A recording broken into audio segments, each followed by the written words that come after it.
Aloha. Welcome to the Fast, Healthy, and Ono Cooking trip around the world. My name is Cindy, and I'm an AARP Hawaii volunteer. I'll be your host tonight. We will be visiting India for a demonstration on how to make Indian chicken Tikka Masala. On behalf of our sponsors, Kaunoa Senior Services on Maui, U'ala Leaf Cafe at Windward Community College, and AARP Hawaii, welcome.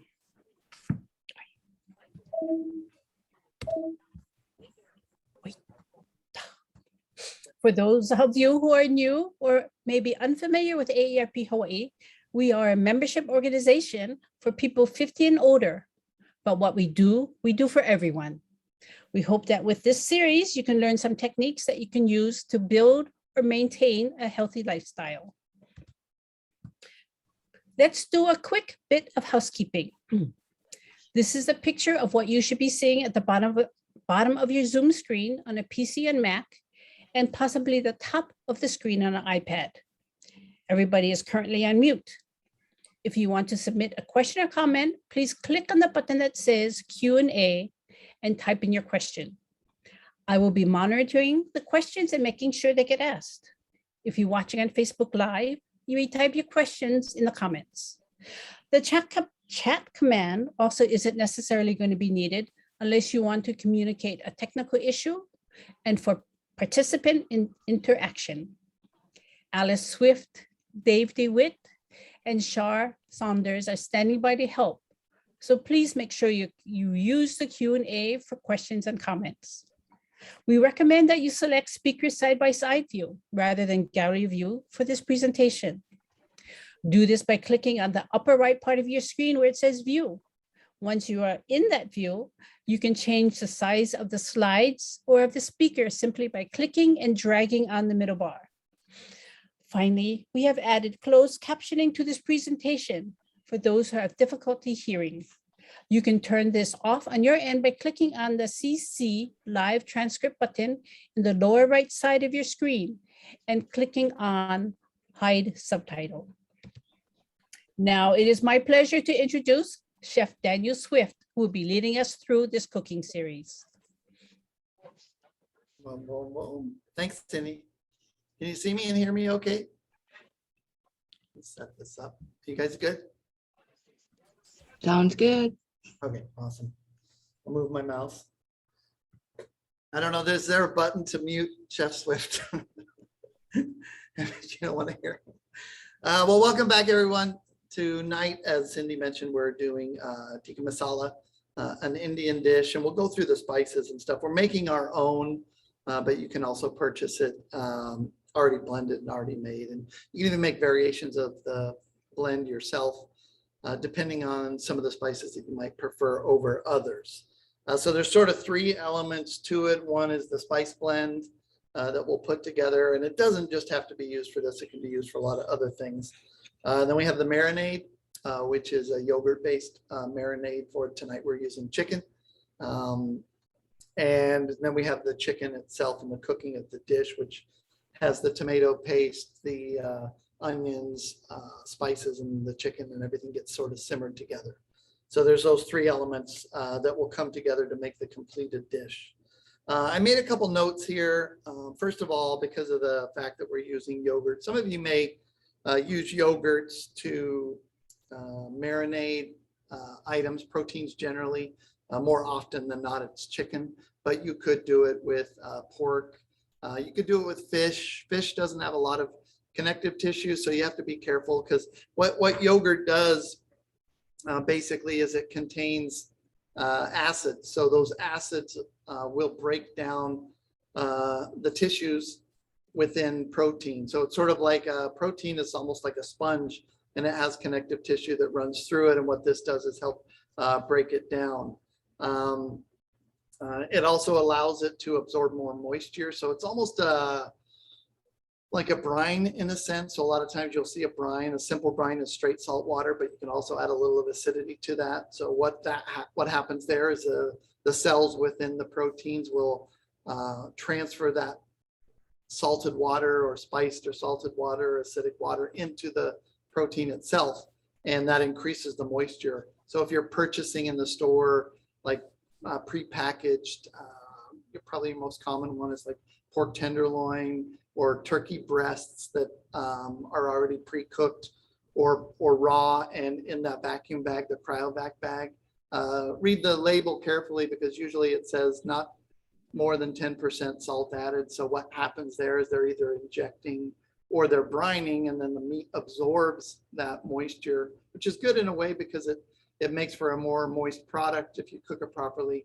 But it's also a way for them to then increase the weight 10% or so by adding salted water to it, which is less expensive than the protein itself. So that's the main reason we use yogurt. Buttermilk does the same thing. I don't know, some of you may use buttermilk for fried chicken is probably the most common method, but it also has acids in it that will break down and tenderize your proteins. But one thing you do want to do is be careful with it because if you leave it in too long, here we have one tonight that I did about 2 hours ago, and it's perfect now to utilize.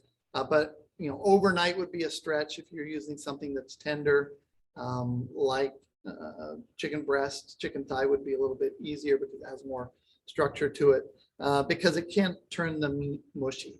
And I think I've mentioned before that I did a yogurt and kiwi marinade once for chicken and left it overnight. And between the enzymes in the kiwi and the acids in the yogurt, the chicken was just like paste. It completely broke it down. So just be careful if you're using buttermilk or if you're using yogurt for marinades. But that is the purpose for them. They can break it down, make it more tender, and allow it to absorb more moisture.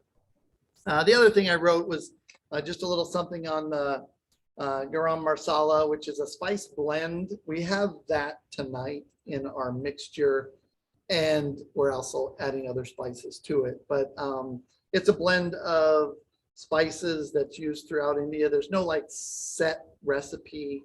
It's a regional thing, and everybody's a little bit different. Each region's a little bit different. But it usually has cinnamon and maybe nutmeg or allspice in it.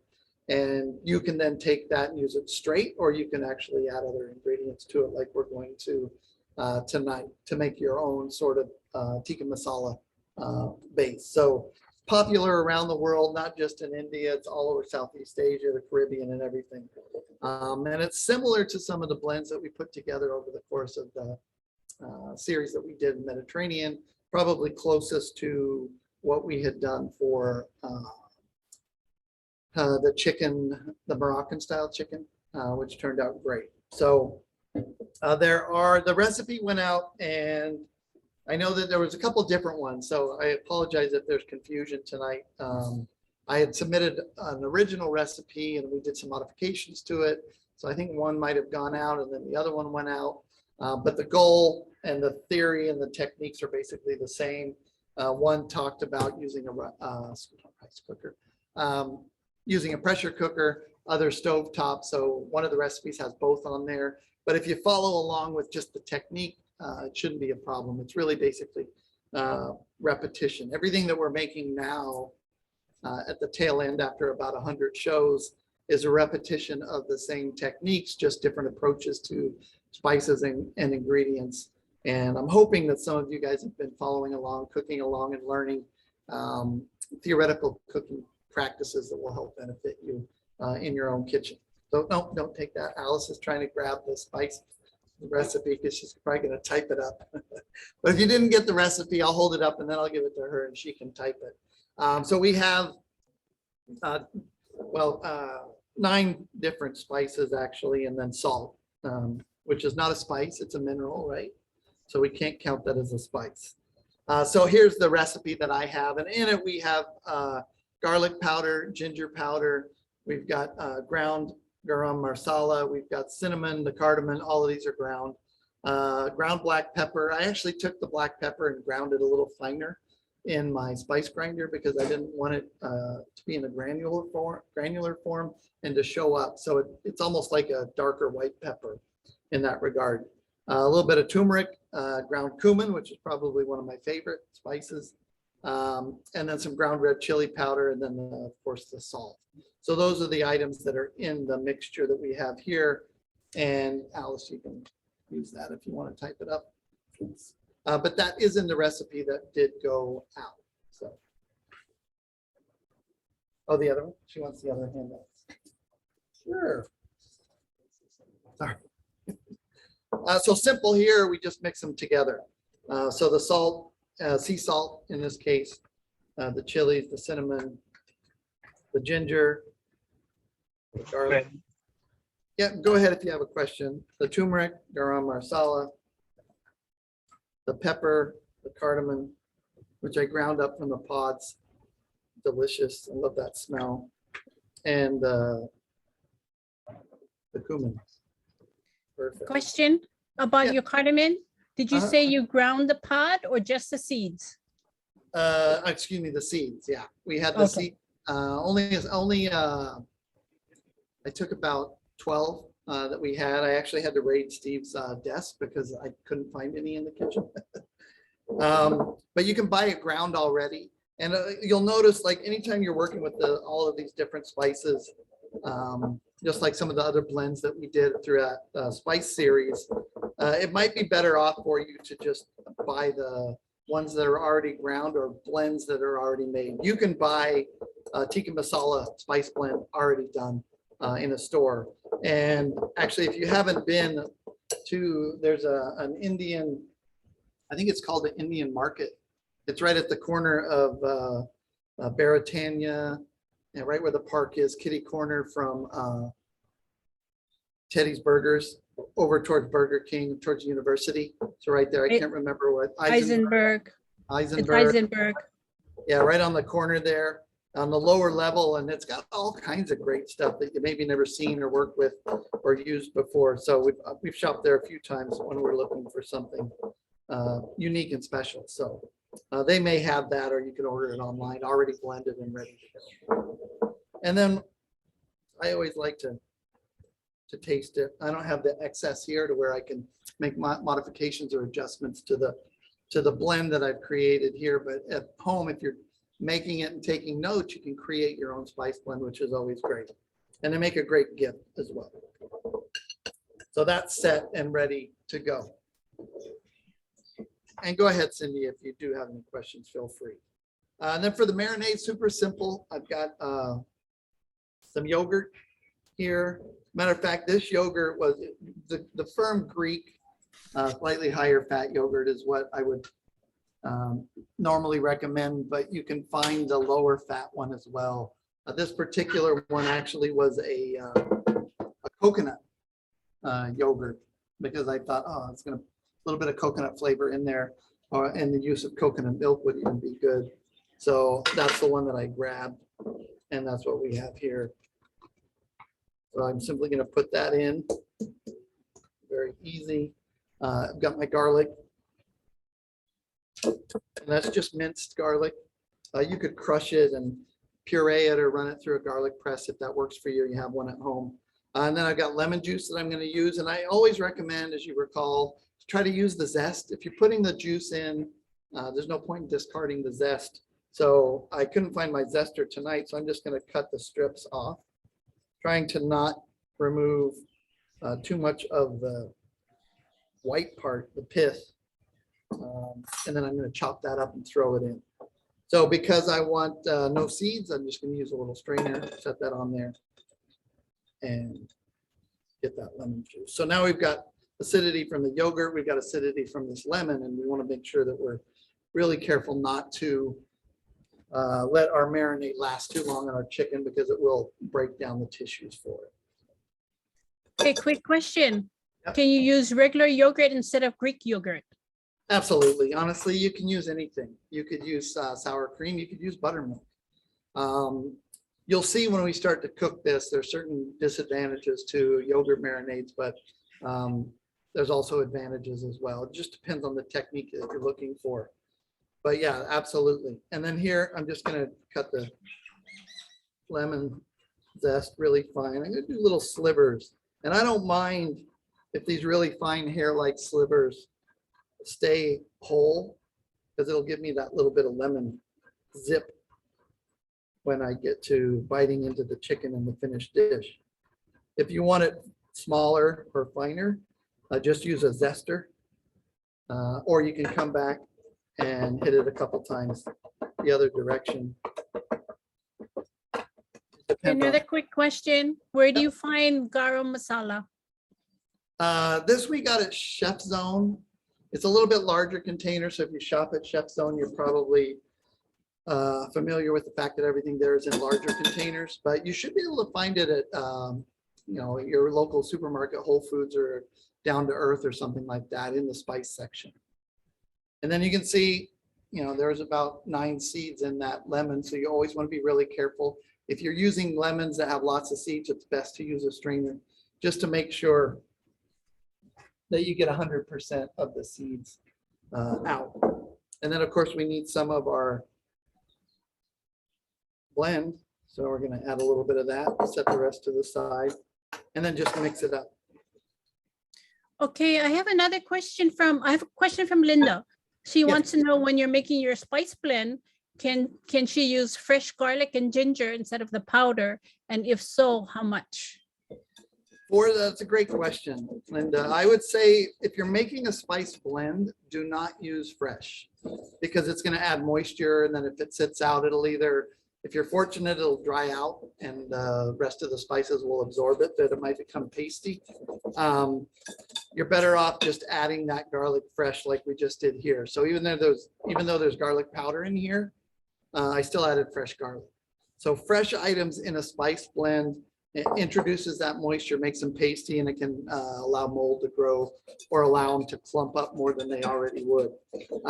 But you can get that great dehydrated garlic or dehydrated onion, grind it up in your spice grinder, and that would work perfectly. Great question. Okay, Marilyn's asking, my garlic powder got hard. How do you prevent this? Great question, Marilyn. I think someone asked that last week or almost every week. There's not really much you can do, to be honest with you. You have to break it down. Even if you put some salt in it to make it garlic salt, as long as there's no sugar, that can help, but it's still going to clump up. So we always have that problem here. I had that problem today. So I ended up having to put it into the spice grinder to grind it up. You might try keeping it in the freezer, but it's really unavoidable in Hawaii with the humidity the way we have it. You just end up with that moisture clumping up ginger powder, garlic powder, any of your really fine powders, unfortunately. But smaller containers is probably the way to go. Or you buy the granulated as opposed to the powder, and then it has a little salt mixed in with it and it stays together better. Okay, so I now just have my chicken, and what I did there was just cut pieces. If you've had tikka masala or any Indian meat dish, they're slightly larger pieces, about an inch, inch and a half maybe in size here, and that can go right into the marinade. But I like to honestly hit it with a little bit more, and I might not have put this in the recipe, but it's all about layering flavors. So if I have the seasoning available, and I'm adding just a little bit more here. That way I know it's stuck on the meat itself, and it'll pick that up and stick right to it. That way we know that every single piece is going to have a little light coating of that. And honestly, this could be right now thrown onto a skewer. This could be sauteed as is. It doesn't have to go into a yogurt blend to make this particular dish. It could go into lots of other dishes. This could make a nice tikka masala spiced taco. It doesn't matter. Get creative. So if you don't have the yogurt, or you're trying to stay away from that, or you're not a fan of it, you can eliminate that. So the burner's hot. Now the chicken can go in. And I drained the chicken earlier to make sure that I took off all of the excess moisture. And now I just mix it around. I have a question about the marinade. How long is too long to marinate the chicken? I think for the smaller bite-sized pieces, 2 hours is plenty. If it's thigh, like I said earlier, which has more structure to it and a little firmer, you can probably get away with a little bit longer. But your best bet is to just let it go for up to an hour, 2 hours tops. Overnight or 24 hours, I would not go that long. You're better off on the shorter end so that it doesn't interfere with the texture of the meat and turn it mushy. Because it's still going to be flavorful. If I cooked it right now, it would be fine. I mean, I have some that I did already. So we have the advantage of a couple hours here. And it would have a little bit different taste. But by the time you get all that sauce and everything done, most people wouldn't know the difference between one that was marinated for 15 minutes and one that was marinated for 2 hours. Because the texture of the meat is still going to be spot on. If you let it go too long and the acids break down the meat and it becomes mushy, then it's not going to be a beneficial thing. So I'll just set this aside. But great question. And then you can see how like a little bit of the juices have been pulled out, or maybe you can, of the chicken as it sat, right? So it's breaking down. And remember, you got that acidity in there, so that almost in a way cooks it. Chicken or fish or any of your mild items, just like ceviche, right? Anytime you have that high acidity. So you do have to be careful. And set that to the side. So let me slide over these other ingredients that'll go in to make up the rest of the dish. And what we have here is the onions. I have the spice blend that I made earlier for the marinade, but I don't think I'm going to need it necessarily. I might throw in a little bit because I added that extra to coat the chicken. I've got here, normally it's cream that goes into this dish, but you could use half and half. Milk probably wouldn't do you much good. What I did here actually was took another container of that yogurt that I had, and I mixed it with water until it's the consistency of cream. Here you could also use a light coconut milk. We have some coconut powder that I thought about rehydrating, but really this is what's going to give us that creaminess, that's sort of the finished taste in the dish. But if you're watching your fat intake, then you got to make some modifications there. So make the choice for yourself what you want to use. I've even taken sour cream, diluted it with water to get that tart sort of yogurt almost flavor in dishes similar to this. A little bit of avocado oil that we'll use to saute, and then just some chicken stock that goes into it. So all pretty basic ingredients here. The question really becomes more, how do we cook it? And what's the best way to get that finished dish that we're looking for? This should be nice and hot now. Probably too hot, but we'll see. I don't want to burn it. But I do want to mention, because we talked about it in the recipe and the option for using a pressure cooker. This particular one has feature for, I mean, they seem to do everything. As a matter of fact, on the side it says it's a yogurt maker, it's a rice cooker, it's a pressure cooker. It does everything but babysit the kids, I think. So you can hit the saute button. So if you're taking the lid off and you hit saute, you can turn it on and it basically becomes like a skillet. And most of these ones available today are really, really good nonstick surfaces. So you could do this dish in here directly. And the recipe says to do basically what I'll show you here. And then at the end to put the remainder of the ingredients in, lock it down and use the pressure cooker for 10 minutes. So unless you're really, really comfortable and you use a pressure cooker a lot, you just have to be careful because they cook fast and they can overcook things really, really easily. And if you're working with a lean cut of meat like we are tonight in the form of the chicken breast, where there's not a lot of fat and we want to keep as much moisture as possible inside the meat so it doesn't become dry. You'd have to be really careful with the pressure cooker. Make sure you're just watching it and not overcooking it so it becomes dry. So this is nice and hot. I'm going to hit a little bit of the oil. I don't need all that I have here. I just a little bit to coat the bottom. And there's a couple different approaches, but what we're doing here, what we're trying to do is what we've done with a lot of dishes. We want to try to brown the meat. Honestly, I could just dump everything in here, turn it on, simmer and let it go and it would work. But we get additional flavor if we do caramelization, as you guys know, right? So if I take some of the chicken here, the pan's already hot. Let me try and turn it so you can see. and you should be able to hear it going into the hot oil.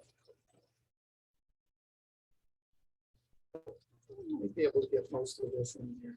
I'll try.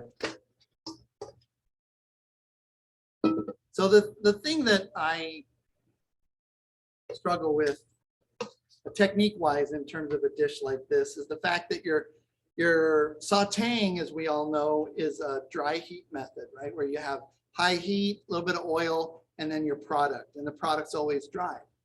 It's not wet, but this chicken is nice and wet because we've soaked it in a wet yogurt marinade. So we're not going to get like a really nice sear or caramelization on the meat because it can't, because of the fact that it's got the yogurt around it. So there's different approaches that you could use to this. We're just doing it in the traditional method. A lot of times this is then taken out and the onions are caramelized in the juices of the chicken that's left in the pan. So one way I would do this probably if I were making this for myself on a regular basis is I would brown the meat with just the spice, and then I'd take it out, and then I would coat it in the yogurt, and then it would go into the finished caramelized onion dish and that sort of thing. So what you'll find at home as you guys are cooking and creating your own dishes, there's different ways and different approaches to get to that finished product. How do you get the most out of that chicken, out of that onion, out of that garlic, out of that spice blend, and maximize it? Because you'll be able to see here, this is going to be difficult to get a real caramelization that's taking place. But we'll let that go. So I was on really low just because I wanted to get it hot. Once all that cold chicken went in, I turned it up on high, and let's see if you can see here. It is cooking. But this, I can't really even classify this as sauteing because there's so much moisture in there. It's almost really like a simmer or a boil because it's got all that moisture. But it's going to taste great either way. So as a professional, we're always like dissecting the techniques of different countries. And, you know, you look at the structure of the kitchen in that particular country, whether it's China and it's just a wok, which does everything from, you know, basically every cooking technique except for grilling is done in a wok. In India and countries where pots are prevalent, so frying becomes popular, steaming and boiling becomes popular as well. And you can see this is about halfway cooked. And I'll pull a piece up and turn it over, but you'll notice that there's no browning. It can't really brown because of all that moisture. But I can turn them over. Make sure they're cooking on the other side. Smells great. We've got those spices coming out.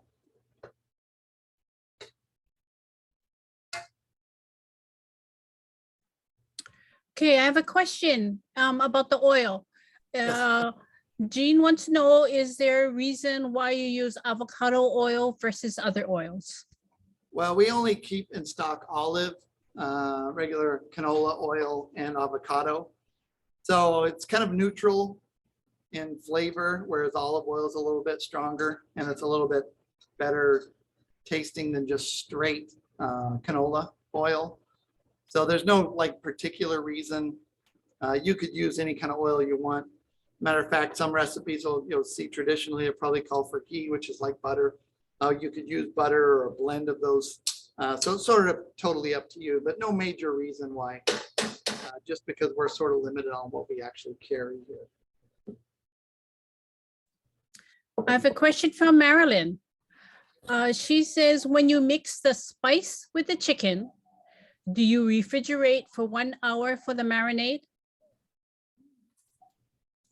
You can. That's a great question, Marilyn. If you're cooking it right away, to be honest, I left the one that we have here out at room temperature because I wanted it to cook a little quicker. It'll absorb the marinade and the flavors better when it comes to room temperature. So it was still actually a little bit chilled. I could fill it on the bowl. But if you're marinating it and, you know, more than a couple hours or so, and you're not cooking it right away, then you don't want to probably leave it out at room temperature. So Either way would be fine, but just don't leave your food products out, especially chicken, poultry items, and fish on the counter at room temperature for long periods of time. And then you can see, this is a nonstick pan, which helps, but you can see it, the moisture coming out of the chicken, that's creating part of that sauce. It's got those spices and stuff. And that chicken's about 3/4 cooked now, so I'm gonna dump it out and try not to get it on me. Let's see.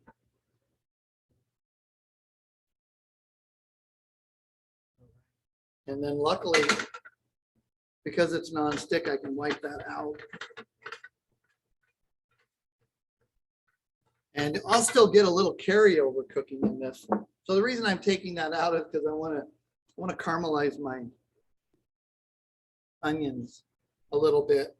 And then I'm also going to toast my spices. So if I'm going to add a little bit more spice, I can. I'm going to sprinkle it around. And because the pan's nice and hot, either in the oil or on the side, on this, just in contact with the heat of the pan, that's basically just toasting that spice blend to bring out the aromas even more. This will make your house smell amazing. I actually used to work in a restaurant where I think I told you before that the chef would always take a spice blend and put it in a saute pan with a little bit of oil and heat it up to where it's just like low frying, and then take it to the dining room before the restaurant opened. It was in a hotel, and he put it on one of those coffee burners.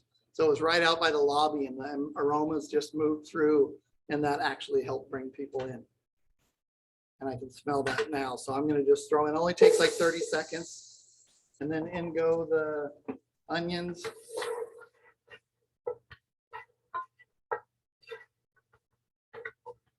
And I can start to saute those a little bit. I'm going to hit a little bit more oil only because that spice blend absorbed a lot of that. And it's up to you. If you're going to simmer this for a long period of time, you don't have to worry necessarily about tenderizing the onions because they're going to tenderize themselves as they cook. But if you're looking to get that caramelization, it's going to take a couple minutes. So we got about 9 minutes left or so, 12. Cindy will tell me. So I'm going to turn it on high, kind of expedite the process a little bit. Let that go. And then we've got tomato paste. I'm going to add just a little bit to help get some color going, and I'll add the rest when I add these other moist ingredients. So this reminds me of like a pot roast. So this is a common technique where you would take oil or butter or some form of fat, cook your onions, maybe some garlic, whatever, celery, carrots, if you're doing a classic pot roast, and then you throw in a little tomato paste in the sauteing process. Helps with the color and the flavor. Then you can see just how quickly that starts to brown up and take on that color. So nice. I'll give that a minute while I bring this rice pot over. I had some flour on the recipe, depending on how you're making it and how you're thickening it. If I had a really thin, watery base, like here and these other stocks, and I want it thicker, I can also add a little bit of flour here. So this is basically making my roux. Some people might choose to use cornstarch or something, but I'm going to add a little bit to sprinkle it around. And this will create my thickening agent because I've got that fat in there. And this cooks that up. There we go. You see how that absorbed all of that moisture or all that fat. And I'm going to add the tomato, cream, and some of the stock. Turn it all the way up. Make sure this gets done. I'll add more if I need it. It's right here.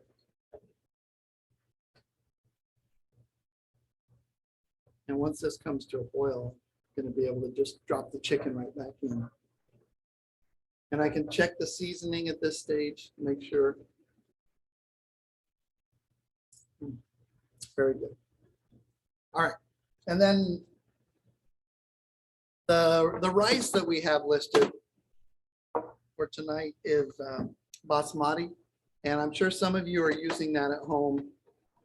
One of my favorites, I walked back in the kitchen had to run some errands, and the smell, it just has a really unique smell, like jasmine rice.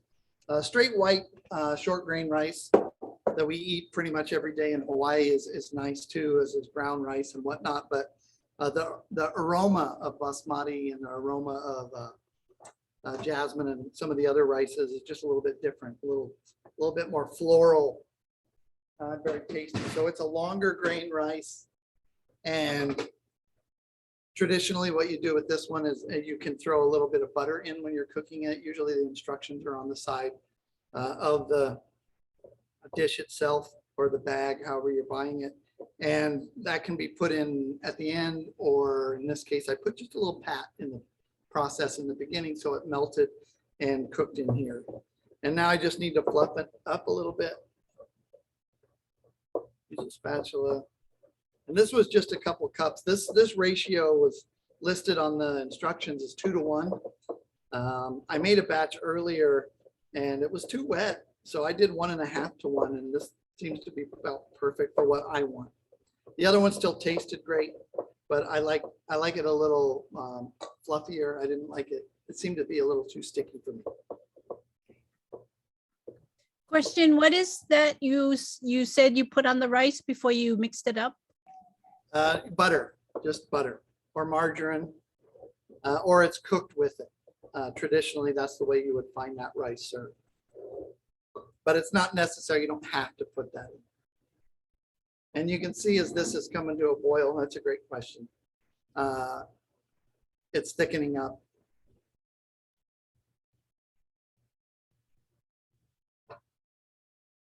And I want to put in my chicken. So Judy's asking, what is the red sauce? Was that tomato sauce or paste? Yeah, a little bit of tomato paste. So it's very common in this dish. I probably added more of the coconut yogurt milk than I needed to, but now I just need to let it come to a boil, reduce it to a simmer. It's going to be close on time. What do we got? 5-6 minutes. But I can taste the sauce to see if I need to hit it with another little bit of the spice. Oh, that's perfect. Okay. So you might find some restaurants, local ones, and this seems to be really popular. I think it's one of my wife's favorite dishes when we go and order food to go. Sorry, I didn't make any naan tonight. That would have been nice. It's her favorite. She's laughing over there. But it might be a little darker in color, so a little bit longer on the caramelization. We're always short on time here, so a darker caramelization of the onions would really add a depth and richness to the color of the tikka masala that we're making tonight. You may have had, or I'm sure everybody's tried or seen French onion soup, where all of that color comes strictly from caramelizing the onions. So you can really get a lot of color from an onion caramelizing in the pot slowly. But a batch of French onion soup actually takes you sometimes about an hour and a half just to slowly caramelize it, depending on the size of the batch. So this is coming up to a boil. It's thickening pretty well for what we need. Put that in here. We've got a teeny bit of flour left and a teeny bit of oil. And if I mix those two together, what does it make? Some of you know, I'm sure. Roux. And that's our thickening agent. So because I can't let this reduce, I'm almost out of time. It's not far from the thickness that I want. You guys can see it a little better if I move it over here. But I don't want to let it reduce to the point where it's the thickness I desire, because that can overcook the chicken. So all I did was mix a little bit of flour, that last little bit of flour, with a little bit of the avocado oil. So basically like a slurry, but it's a roux. I spread that around, stir it in, and once it comes back up to a boil, that should thicken. right to where we want it. And because it's boiling, I know that the roux is cooking. Everything's done. I can turn it down to a simmer. And we can go ahead and get ready to plate. I do have a little bit of, I didn't have cilantro in-house, and we're redoing our herbs at home, so I had some parsley. I think it adds a nice touch when you have the fresh parsley on top or the cilantro. It doesn't need it, but I like it, especially for color. It makes it look nice and gives it that little freshness, because we got all those earthy spices in there. Now we're adding a little bit of the fragrant floral style herb. So just a teeny bit. Right there. Move that to the side. This is the plate we'll use for this. A little parsley on it. And a little side dish for the rice. And you can mold a cup of the rice and put it in the middle with the sauce around if you want to get fancy. But more often than not, the rice is just fluffed up and served on the side. And again, it's so fragrant. It just smells so good. Come on over. I have plenty if you're in the neighborhood. We're here till 6:30. Okay, question from Roger. Yes. He says, will cornstarch work too? And also, Yeah. by the way, nice to hear Safeway still exists. We used to shop at Safeway in California. All right, all right. Yes, it will, absolutely. Honestly, any thickening agent would work. They have thicket. Actually, I saw some in the back of Mahana's in her cabinet, and that's a thickening agent that you can buy now, and it thickens everything. It's used in hospitals. It's called thicket, and it just thickens water. So if you're on a modified diet and you're not allowed to drink straight liquids, it's one of those items that you just add to any liquid and it thickens it. So, you know, if you're using agar, or if you're using cornstarch or regular flour and water, if you're doing a roux, any of those would work. Any thickening agent would be fine. So of course, reduction is also a way of thickening. So we're going to add most of this chicken because it's cooked. And it's done. I did turn the burner off. I don't want to overdo it. We got like 2 minutes left. If it goes dark, I know Cindy cut me off. I know how you are, Cindy. She is on point. And thank you, Cindy, and everybody, Lonnie and Chara, she's still there, and Alice and Dave. No, I'll let you go if I can come pick up some. Yeah, of course. Because it's been, and you can see a little bit of green can make a difference. And we don't want to like change the flavor profile. We just want to add a little bit of pop to that. But it's been, you know, this, I don't know how many shows we've done, but we've done a lot for 2 years.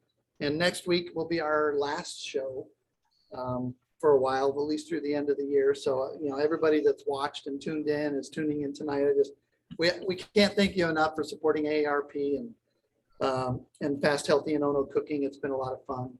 And, you know, we'll probably do occasional special shows and stuff, but things are starting to get hectic and busy again as the world wakes up. And yeah, it's been a fun run. So thank you so much. And there we have.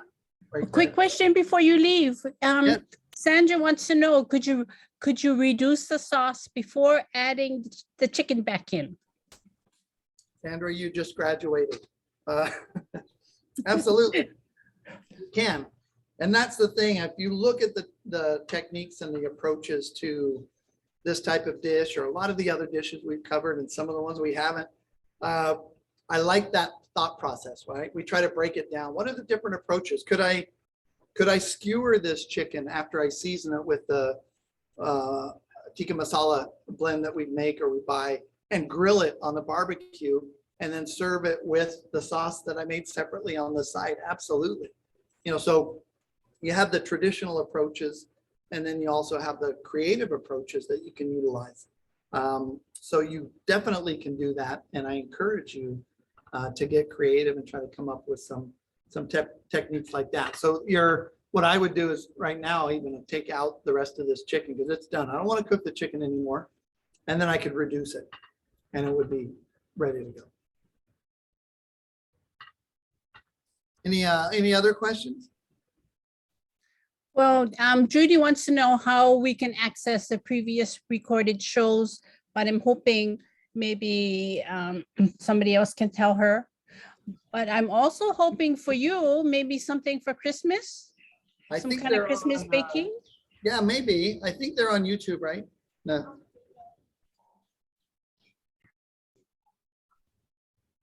We're putting that link in the chat right now.